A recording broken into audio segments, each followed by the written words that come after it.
Assalamualaikum warahmatullahi wabarakatuh. Allahumma sholli ala Muhammad wa ala ali Muhammad. Pemirsa Hilafah News yang dirahmati Allah, alhamdulillah kita berjumpa kembali dengan program kesayangan kita, yakni Kabar Petang.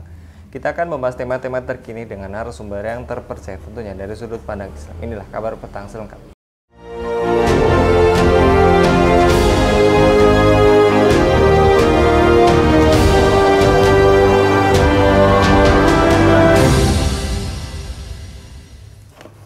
DPP Jaringan Nasional Keumatan atau JNK mendesak permintaan maaf dari Menteri Perdagangan sekaligus Ketua Umum PAN Zulkifli Hasan yang dianggap melecehkan ibadah sholat.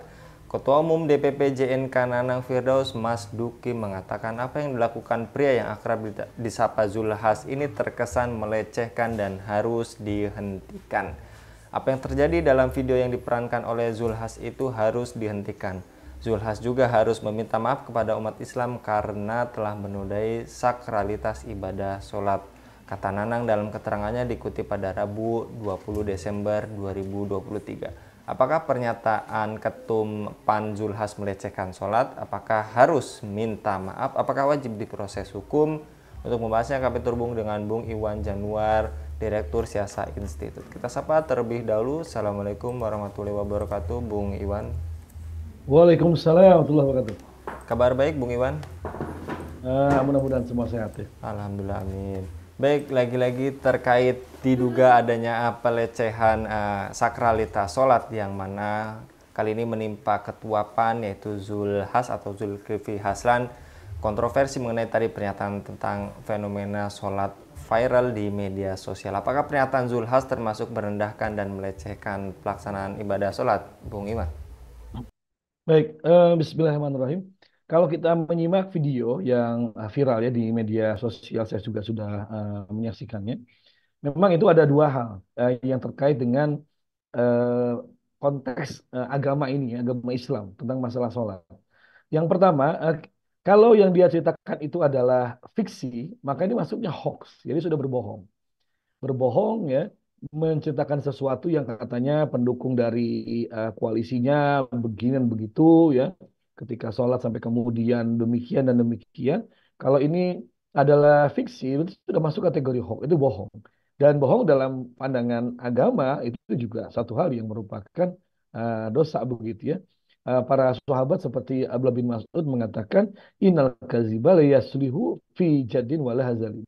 Dikatakan bahwasanya sesungguhnya berdusta itu, berbohong itu tidak boleh, baik dalam keadaan serius ataupun bercanda. Ini yang mesti dipahami oleh kita kaum muslimin, bahwa bohong itu dalam konteks serius atau berbicara itu hukumnya adalah haram, tidak boleh. Nah, yang kedua adalah tentang masalah konteks tentang ajaran sholat ya, yang disampaikan oleh Zulhas di dalam uh, pidatonya itu dikatakan demikian demikian yang kalau diceritakan itu sudah kategorinya memang sudah berarti melakukan istihza ya, penistaan, pelecehan terhadap hukum-hukum sholat. Jadi menjadikan hukum sholat itu sebagai bahan candaan. Dikatakan sampai kalau tasyahud bukan lagi satu jari tapi dua jari. Kalau setelah Fatihah kemudian seperti ini dan itu. Nah, ini sudah merupakan bahan menjadikan ajaran Islam itu sholat sebagai bahan candaan. Dan kalau kita perhatikan ini dalam Al-Quran, Allah sudah mengingatkan kepada kaum muslimin tentang orang-orang yang mereka menjadikan agama sebagai bahan candaan. Dalam Quran surat At-Taubah ayat 65 misalnya Allah Ta'ala berfirman, wala in sa'altahum la yaquluna inama kunna nakhudu wa nal'ab. Dan kalau ditanyakan pada mereka, ini konteksnya dengan orang-orang munafik ya, yang mereka itu suka mengolok-olok agama. Nah, kemudian Allah minta supaya ditanyakan pada mereka, tapi Allah sudah tahu jawabannya. Kata mereka, kunna nakhudu wa nal'ab. Kami cuma bersenda gurau dan bermain-main saja. Nah, ini nggak pantas. Karena kemudian Allah Ta'ala menyampaikan, Qul abillahi wa ayatihi wa rasulihi kuntum tastahzi'una. Ya, apakah kemudian kalian terhadap Allah, ayat-ayatnya dan Rasulnya itu kemudian kalian apa namanya mengolok-olok ya, jadi merendahkan, menghinakan, yang dalam konteks agama disebutnya istihza. Nah, istihza itu bisa dengan cara bercanda, menjadikan agama sebagai konten candaan, atau kedua secara serius. Memang tujuannya mengolok-olok agama, ini yang paling berat. Jadi apa yang disampaikan oleh Zulhas di dalam pidato tersebut itu sudah merupakan kategori sebetulnya istihza, menistakan agama. Tapi dua hal tadi, kalau dia sampaikan itu fiksi, dia terkena juga bohong, dusta di situ. Dan kedua juga terkadang yang namanya kemudian istihza, penistaan agama. Kan nggak boleh ya menjadikan ajaran Islam, ayat-ayat Allah, apalagi ini masalah sholat yang sudah jelas ya tentang hukum-hukumnya dijadikan bercandaan. Begitu, Bung Anggi. Baik, juga tadi Anda sampaikan tidak pantas mengolok-olok pelaksanaan ibadah sholat dalam hari ini, ibadah dalam agama Islam khususnya, dan ini dianggap merendahkan. Bagaimana perspektif Islam terhadap perilaku mengolok-olok persoalan ibadah, dan bagaimana hukumnya bagi pelaku penista Islam, Bung Iman? Iya, ini sebagai Muslim, ya saya juga tentu kita tahu ya, Pak Zulas ini kan Muslim begitu kan, mestinya beliau lebih hati-hati ya, jangan sampai kemudian karena ingin mengambil simpati, dukungan dari koalisinya, kemudian menyampaikan konten-konten yang itu justru malah kategorinya istihza, penistaan agama, yang mungkin sebentar lagi akan keluar klarifikasi dari beliau ya atau juga dari koalisinya atau dari partainya mungkin mengatakan maksud beliau nggak demikian. Ya oke lah. Kalau maksudnya nggak demikian tapi disampaikan dengan jelas ya demikian jelas bahwa yang disampaikan itu memang menjadikan bercanda. Apakah boleh kemudian seorang muslim itu ketika tasyahud dia mengganti tata cara sholat ya dalam Fatihah juga sama seperti itu atau sebelumnya juga ya misalnya juga disampaikan Nusron Wahid kalau membaca amin bukan cuma amin tapi amin ya robbal alamin. Nah ini kan konteksnya kan dalam masalah ibadah sudah ada ketentuannya. Kalau kita sholat setelah Fatihah bacanya ya amin. Nggak ada kaitan dengan masalah capres-capres seperti itu. Inilah kemudian orang-orang yang mereka tidak mau katanya eh, menjadikan agama sebagai komoditas politik, tapi faktanya mereka kemudian menjadikan agama sebagai bahan candaan, komoditas politik dan lain sebagainya. Nah, dalam pandangan agama ini dosa besar.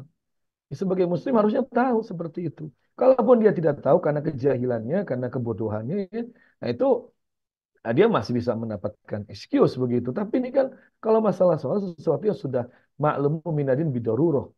Perkara yang sudah setiap muslim pasti tahu tentang tata cara sholat, rukun sholat, dan sebagainya. Dijadikan bencana ini merupakan tindakan dosa besar. Jadi yang namanya istihza, merendahkan, mengolok-olok ajaran Islam, baik itu mengolok-olok Nabi, mengolok-olok Allah, termasuk mengolok-olok ayat-ayat Quran, mengolok-olok sunnah Nabi, mengolok-olok ajaran dari fikih Islam itu, ini dosa besar. Ya, yang kedua bahwasanya ya di dalam Islam nanti dia akan ditanya gitu kan. Kalau dalam syariat Islam ya, hari kata hari ini ada pengadilan Islam, itu akan ditanya dia tentang ucapannya apakah sungguh-sungguh ataukah karena kejahilan atau karena tadi apa namanya ya apa namanya bercanda saja tidak ada maksud menghina agama Islam secara sungguh-sungguh. Karena kalau sampai dia sungguh-sungguh seseorang muslim dia sungguh-sungguh melakukan istiza dia akan diminta taubat begitu kan kalau kasih waktu 3 hari dia bertobat diterima tobatnya. Tapi kalau kemudian dia ternyata gak mau tobat tetap self defense tetap dia mengatakan kok saya nggak ada maksud menghina kok saya gini gini gini. Nah ini hati-hati nih. Ini bisa nanti bisa kategorikan bisa sampai kemudian ya nauzubillah ya. Mudah-mudahan tidak itu adalah ridah dari agama. Orang yang menghina satu huruf saja dari Al-Qur'an itu bisa ridah, bisa keluar dari agama. Apalagi ini kemudian menjadikan ajaran sholat yang sudah maklum minadin bidoruro sebagai bahan candaan. Maka ini para politisi sekarang janganlah kemudian apa namanya gatel ya menjadikan agama sebagai komoditas kampanye dan politik yang mereka sebetulnya juga nggak katanya nggak suka agama dijadikan politik tapi malah menjadikan agama sebagai bahan lawakan, bahan candaan dan sebagainya. Begitu bukan gitu? Baik Bung Iwan, dan juga fenomena penistaan agama menjadi hal yang biasa dalam demokrasi kapitalisme sekuler ini. Bagaimana kita harusnya bersikap, Bung Iwan? Iya, memang kita prihatin. Ya, kita juga sudah pernah bahas di kabar petang bahwa di banyak kalangan agama tuh jadi memang bahan bahan candaan, jadi konten untuk kemudian para komedian, para komika seperti itu, ataupun di media sosial ataupun dalam pergaulan ya, orang tuh udah enteng saja menjadikan agama sebagai bahan candaan. Nah, apalagi dalam konteks yang kemudian lebih besar ya, dalam konteks politik menjelang pilpres katanya mau jangan bawa-bawa agama dalam politik, tapi malah menjadikan agama sebagai bahan candaan. Nah, dalam demokrasi ini Memang ada yang namanya freedom for speech, bebas untuk berpendapat seperti itu. Agama itu termasuk konten yang bisa dijadikan sebagai bahan untuk lawakan, bahan komedi dan sebagainya. Bahkan dikritik juga boleh agama itu. Di ya macam-macam lah kalau kita lihat di Amerika Serikat, Tuhan pun bisa dijadikan bahan candaan oleh mereka. Nah, tapi jangan lupa kita ini umat Islam yang kita sudah punya kemudian harusnya punya komitmen terhadap syariat Islam, punya ketaatan pada agama. Ini yang harus jadikan pegangan kita sebagai Muslim dan jangan terbawa dengan suasana yang ada.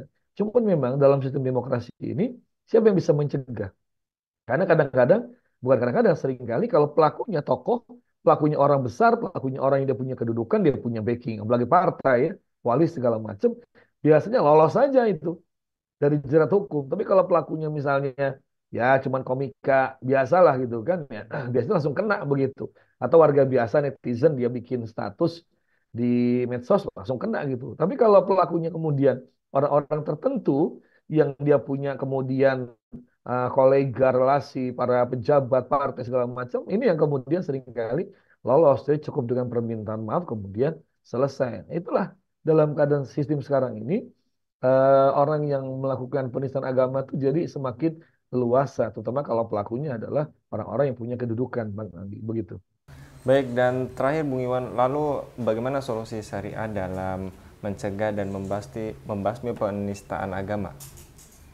Ya, pertama sebagai muslim harus ngaji, harus mengkaji agama dengan serius, dengan sungguh-sungguh. Dan kemudian yang kedua adalah jadikan agama sebagai sesuatu yang sakral. Agama sebagai sesuatu yang itu kita jadikan sebagai hal-hal yang sakral, suci. Kita jadikan sebagai tuntunan, bukan tontonan. Kita jadikan sebagai panduan, bukan hiburan seperti itu. Lalu yang ketiga, kita harus menjaga lisan kita. Ya ulama katakan salamatul insan fi hifdzil lisan. Ya selamatnya manusia ketika dia menjaga lisan. Nah, jangan karena ingin terkenal, ingin viral, ingin didukung oleh kemudian apa namanya rakyat segala macam menjadikan agama sebagai konten candaan. Ini yang ketiga. Yang keempat, memang sistem demokrasi ini lahan subur terjadinya penistaan agama dan menjadikan agama sebagai bahan candaan, sebagai konten di dalam komedi seperti itu. Maka memang sistem demokrasi ini yang di dalamnya ada freedom for speech itu sudah saatnya kemudian kita harus ubah, kita harus hentikan dan janganlah muslim muslim juga tetap mempertahankan sistem seperti ini dengan alasan ini kan bagus dan sebagainya. Pada faktanya selalu terjadi dan terjadi penistaan agama dengan dalih candaan dan lain sebagainya, bukan begitu. Baik, jazakallah Bung Iwan untuk penyampaiannya pada kabar Baik, petang kali ini. Mudah-mudahan Bung Iwan senantiasa dilindungi oleh Allah Subhanahu wa taala dalam setiap aktivitasnya, dan juga kita harus tadi yang kita simak bersama yang disampaikan oleh Bung Iwan, mudah-mudahan penistaan agama berikutnya tidak ada lagi. Demikian pemirsa Khilafah News pada edisi kali ini. Jangan lupa untuk subscribe, like, dan share sebanyak-banyaknya. Semoga menjadi amal kebaikan bagi kita semua di dunia dan di akhirat. Saya Anggi Suharadi undur diri. Wassalamualaikum warahmatullahi wabarakatuh.